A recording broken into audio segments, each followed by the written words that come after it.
who will have access to an approved COVID vaccine? This is a very complicated question, and the National Academy of Sciences has worked out what's called an equitable framework for vaccine distribution. Obviously, we want everyone in the country to have access to vaccine and be protected. That's really one of the only ways that we're going to get out of this mess and stop transmission going on in our communities. However, we are not going to have 330 million doses ready to go right away. In fact, many of these trials, you need 2 doses of the vaccine separated by 3 or 4 weeks. So we're talking about 660 million doses that we would need to cover the whole country.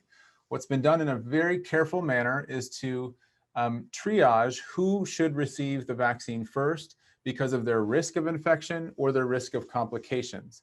And also, we need to take into account that this needs to be dosed in an equitable way across the communities in our country, especially acknowledging that some communities have been more affected than others. What the framework has done is it has laid out 4 different phases of vaccine implementation, starting with those who are highest risk of infection or complications. In that first group will be healthcare workers like myself and nurses, respiratory therapists, and hospital workers who are exposed every single day to patients with COVID. Also included in that group are older individuals living in nursing homes with underlying conditions who are at very, very high risk of having complications or dying of COVID. When we move into phase 2, we move more into essential workers who are exposed in their work, such as school teachers, law enforcement individuals who may come in contact with people as part of their daily work and cannot telecommute. They will be part of phase 2, as well as any other people who have underlying conditions that put them at risk. We move into phase 3, and that brings in younger people.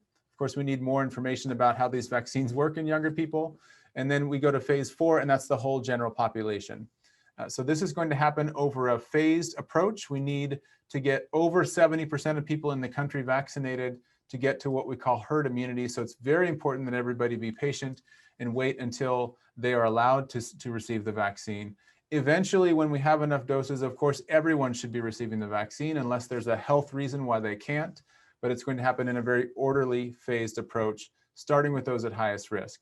I should also mention that within each of these categories, there's going to be special attention at implementing in an equitable manner. And what that means is giving the vaccine in communities where that have been hardest hit by the vaccine. And it looks like we're going to use special parameters to identify those communities in terms of many socioeconomic determinants.